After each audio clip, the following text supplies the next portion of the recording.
Shalom,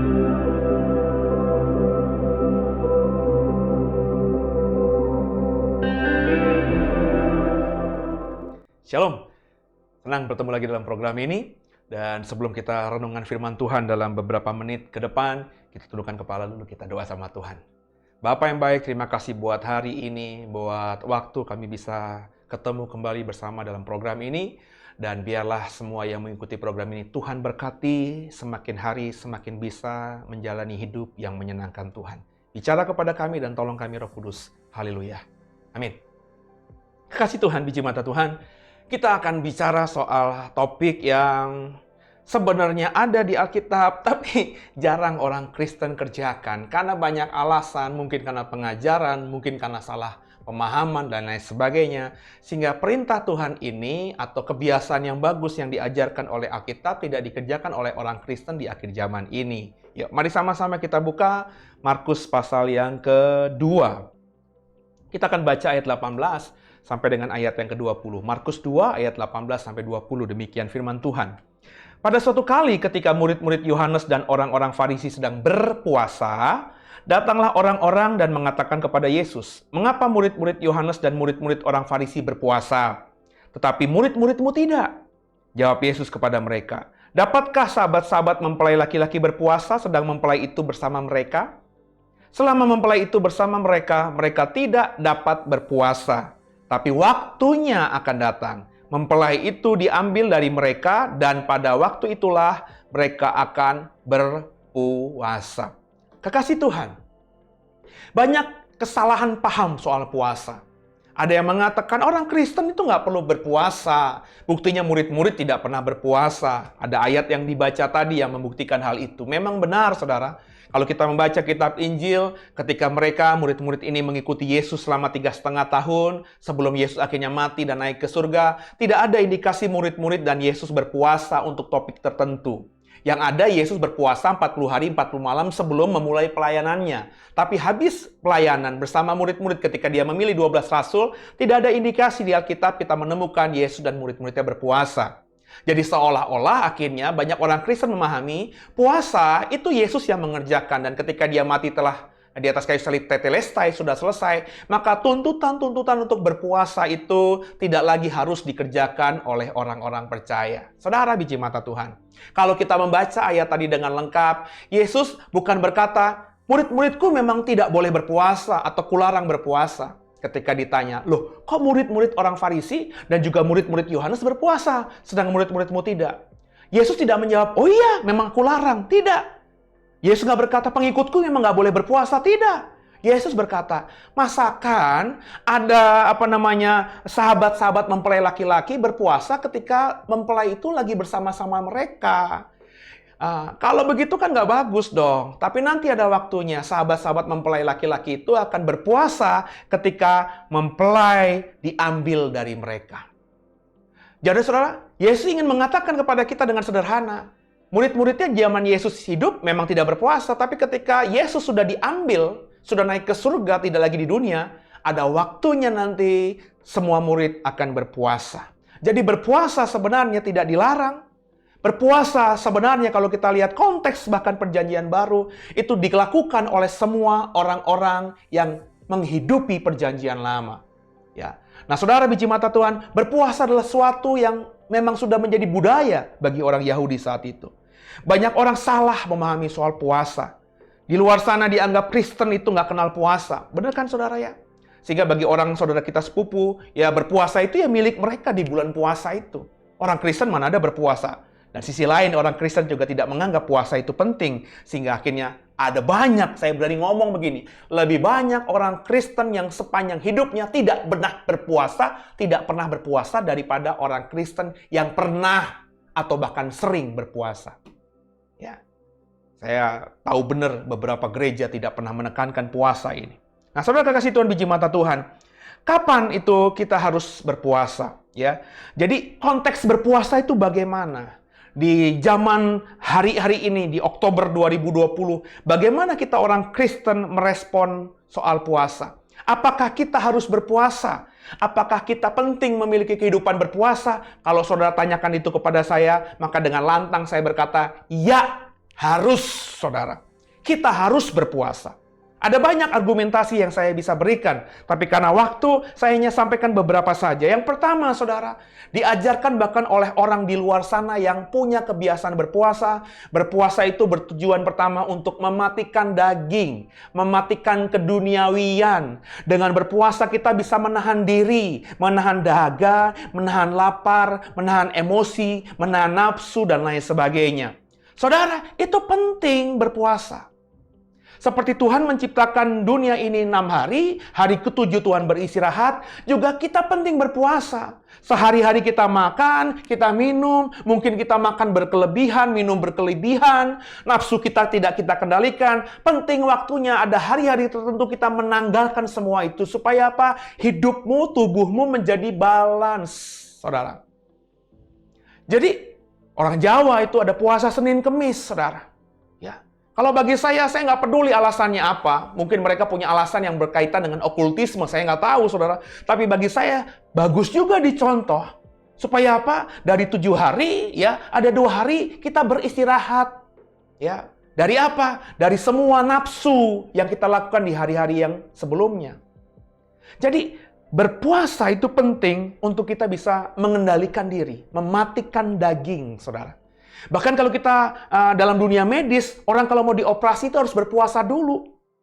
Berarti apa? Berarti kan saya tidak ahli medis. Saya ingin mengatakan dalam pemahaman saya orang awam ini, supaya ketika bagian-bagian tubuh kita yang mau dibelek, yang mau dioperasi itu memang dalam kondisi yang baik gitu, yang sudah tenang gitu, yang tidak sedang bekerja keras.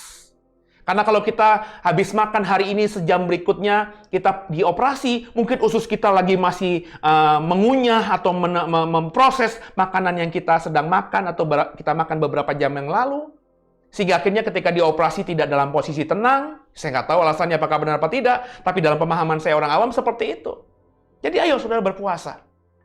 Supaya hidup kita balance.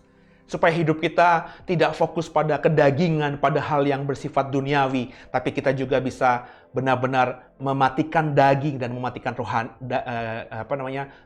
jasmani itu, ya, mematikan duniawi itu. Yang kedua, saudara, kita belajar dari Alkitab apa? Orang-orang hebat yang ada di Alkitab ini berpuasa. Ya, banyak hal bisa kita baca di Alkitab ini. Daniel berpuasa. Bapak Ibu baik-baik baca, Daniel itu adalah orang biasa. Memang dia adalah pangeran, keturunan raja. Tapi dia tidak mungkin jadi raja karena dia bukan garis langsung dari raja. Begitu ya. Tapi ketika Israel dibuang di Babel, saudara, Daniel selalu menjadi tangan kanan raja. Paling tidak yang saya pahami dari 3 atau 4 raja dengan 3 kerajaan berbeda. Kerajaan Babilonia, kerajaan Media, kerajaan Persia, saudara. Ya. Di zamannya Nebukadnezar, di zamannya Darius, di zamannya Koresi, saudara. Itu raja boleh silih berganti, kerajaan yang menguasai tempat itu boleh berganti, tapi Daniel terus dipercaya sebagai tangan kanannya raja, sebagai orang pinternya raja.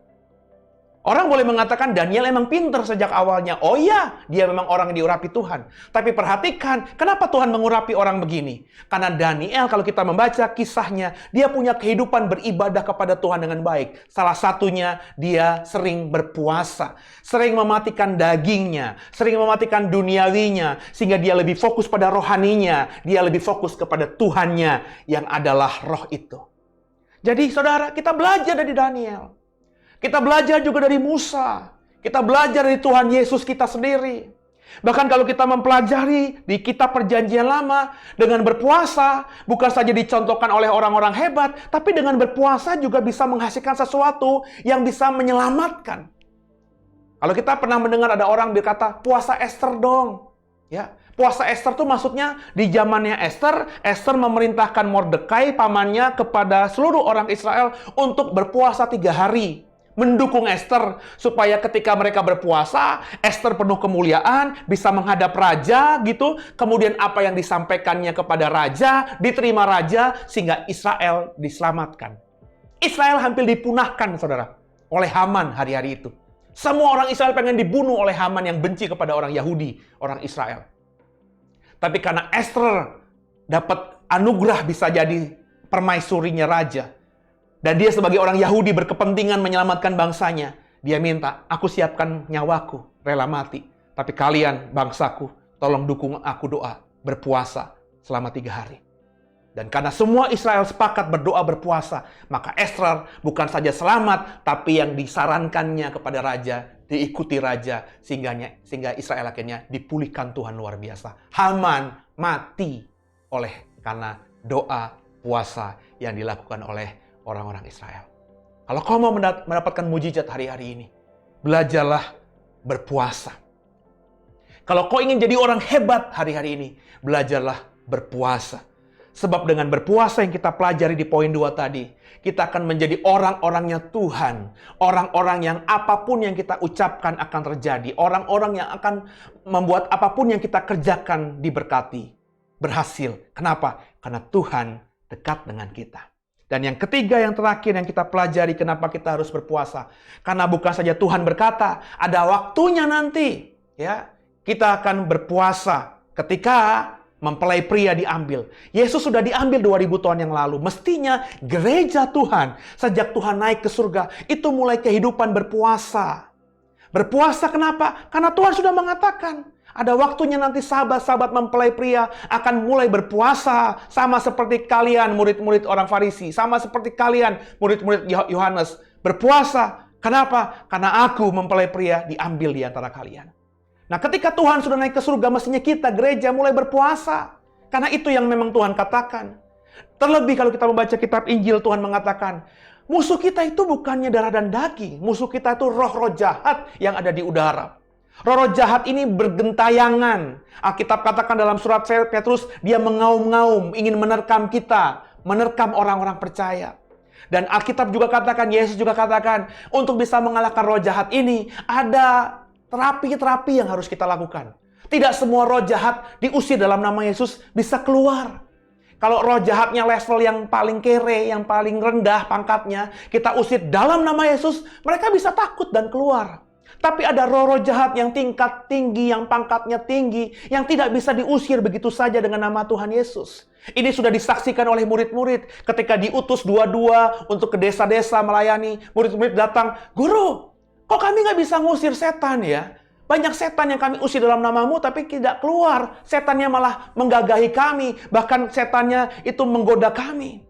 Kata Tuhan, ada roh-roh tertentu yang hanya bisa diusir dengan doa dan puasa. Jadi bukan cuma doa, tapi puasa. Puasa selalu mendatangkan mujizat. Karena dengan berpuasa kita dilatih mendekatkan diri kita kepada Tuhan.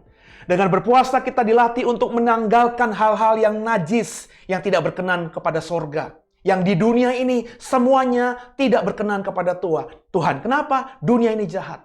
Dengan berpuasa, kita melatih diri memiliki roh yang sama levelnya, frekuensinya dengan rohnya Tuhan.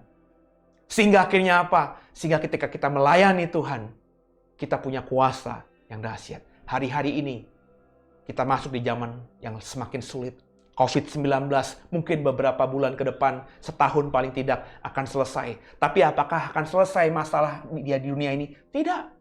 Akan seperti bola liar, bola salju yang semakin lama semakin sulit. Terlebih kalau Bapak Ibu membaca kitab Wahyu, tidak ada hari di masa depan yang jauh lebih baik daripada hari ini. Hari esok pasti lebih buruk daripada hari ini. Untuk menghadapi hari esok yang seperti itu, Bapak Ibu butuh kuasa, butuh mujizat, butuh kedekatan dengan Tuhan. Cara yang dikerjakan salah satu yang paling manjur adalah mulailah kehidupan berpuasa itu. Yuk, kerjakan ini. Maka kau jadi orang yang memiliki gambar dan rupa seperti Kristus. Tundukkan kepala kita doa. Bapa, tolong kami, mampukan kami, sehingga kami yang belum pernah berpuasa setelah mendengarkan firman Tuhan ini, mulai terpacu, mulai memotivasi diri untuk belajar berpuasa. Berpuasa bukan masalah berapa lama, jam berapa, apa yang harus kami lakukan. Tapi paling tidak kami memulai dengan menanggalkan daging kami. Apa yang menjadi kelemahan kami sebagai manusia, itu mau kami tanggalkan. Kalau kami terikat dengan makanan, dengan minuman, dalam berpuasa kami mau berpuasa, tidak makan, tidak minum. Kalau dalam hidup di dunia ini kami terikat dengan nonton video, nonton sinetron Korea, kami mau berpuasa untuk tidak nonton film Korea itu sementara waktu. Berpuasa, saudara, bukan masalah tidak makan, tidak minum semata. Berpuasa yang paling utama adalah menanggalkan kedagingan duniawi ini untuk fokus kepada Tuhan lewat pujian, penyembahan, dan juga komunikasi yang intim lewat doamu. Hamba sudah selesai bicara. Roh Kudus mampukan kami semuanya jadi pelaku firman. Dalam nama Yesus, haleluya. Amin. Kalau kau diberkati, di-share ya. Kemudian juga di-like. Dan kemudian ikuti program berikutnya. Terus berkati. Ini yang paling saya suka nih ya. Jadi saya mau mengenalkan ya usaha makanan dari jemaat kita ya saudara ya. Hari ini saya mau mengajak semua untuk coba memesan masakan dari Yordis ya. Jadi ini adalah usaha yang dimiliki oleh jemaat. Dan usahanya saat ini yang di depan saya, yang mau dipromokan oleh saya adalah somai, ayam, dan udang. Jadi halal gitu ya. Dan kalau ada yang mau tidak halal juga bisa loh ya. Jadi nanti bisa hubungi nomor WhatsApp-nya. Nanti ada di bawah kolom deskripsi ya. Yang pengen somai halal, terbuat dari udang dan ayam. Atau yang mau somai yang haram, yang mengandung babi, ya silakan bisa pesan nanti. Ya sekarang saya mau icip ya, ini paling enak kali ya, icip dan menikmati somai. Ya. Baunya aja udah enak sudah. Jadi mungkin nanti bisa pesennya berapa pieces per pack itu bisa tanya langsung via WhatsApp ya kepada Yordis ya, kepada yang buat jemaat yang buat ini. Saya mau icip, jangan ngeces ya. Saya icip dulu ya. Cocok sambalnya. Oh, sambal aja menarik, saudara. Saya makan ya.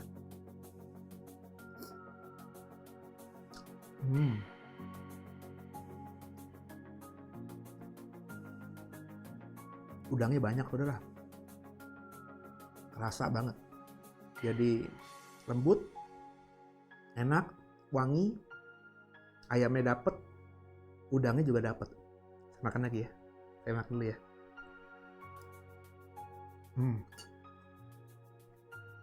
Dan selain somanya enak, menurut saya ini cocolan sambalnya pas ya. Dapat asamnya, dapat pedesnya, dapat manisnya. Jadi ini kayak dibuat beneran gitu ya. Dalam artian bukan saus beli gitu ya, diolah sendiri jadi rasanya dapat. Jadi somanya enak, cocolan sambalnya enak, perfect. Ayo minum ya. Kalau nggak minum pengen makan lagi nanti. Jadi yang mau pesan ya, saya rekomendasi banget. Yang seneng ngemil, yang suka somai. Setahu saya sih istri saya sering mesen ini ya. Karena di freezer rumah kayaknya ada banyak kayak ginian. Jadi anak saya suka, istri saya suka, dan memang kami setiap ada kesempatan pasti pesen ya. Somai ikan dan somai udang dan ayam dari Yordis, atau somai babi juga dari Yordis. Tergantung saudara. Kalau saudara mau menikmati yang haram silakan, yang halal juga ada. Pokoknya somainya keren banget, enak banget, is the best lah. Yuk, pesen supaya kita saling memberkati. God bless.